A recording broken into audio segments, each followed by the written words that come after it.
Yeah, I'm going to talk a little bit about crowding the goalkeeper and crowding the 6-yard box at corners. Is it a cheat code that needs to be stopped, or are Arsenal, as well as other Premier League clubs, taking advantage of the rules in order to get those marginal gains? First, let's show you where the target of corners has changed over time. Now, we've got two penalty areas here to show you. The one on the left here is for Premier League seasons from the start of 2020-21 up until the end of 24-25, and the one on the right here is for this season. Now, the darker the blue colours, the higher volume of corners are being aimed at this area. Now, between 2020 and 2025, from the percentages, just over a third of corners were targeted at the 6-yard box. You can see 17% here targeted right in the centre of the goal.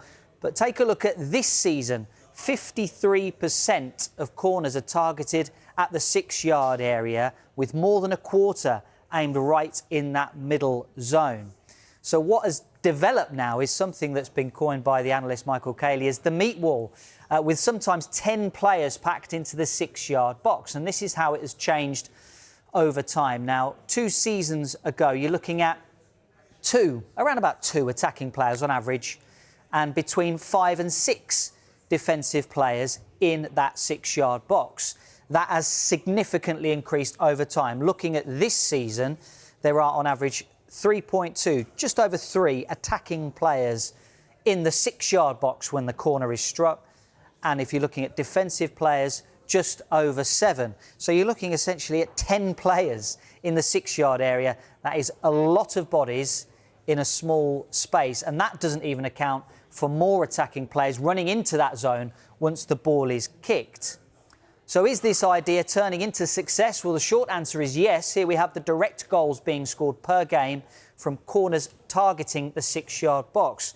Now, what we are calling a direct goal here is when the first contact from the corner results in a goal. We're not looking at rebounds or second phase goals here, just goals from the first contact. Now, numbers have actually, I think, remained fairly stable, you might say, over the previous 4 seasons. But there is a significant jump this season, 0.12. So that means that if 8 corners within a game are targeted at the 6-yard box, you are likely to get a goal from one of them. Significant numbers. What about grappling? Is there too much of it? And are officials responding? We can show you the number of fouls being given in the 6-yard box per game. Now, this includes set pieces and open play for these numbers.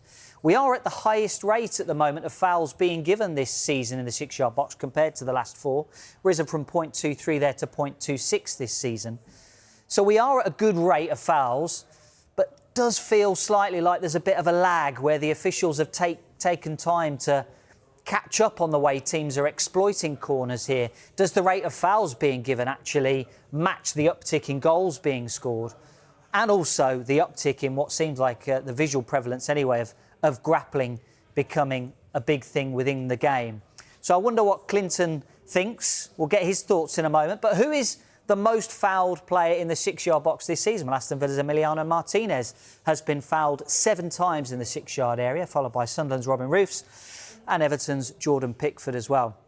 Interestingly, the 2 goalkeepers at the Emirates yesterday, David Wright and Robert Sanchez, have only been fouled once each this season, or at least the referee has only given a foul once.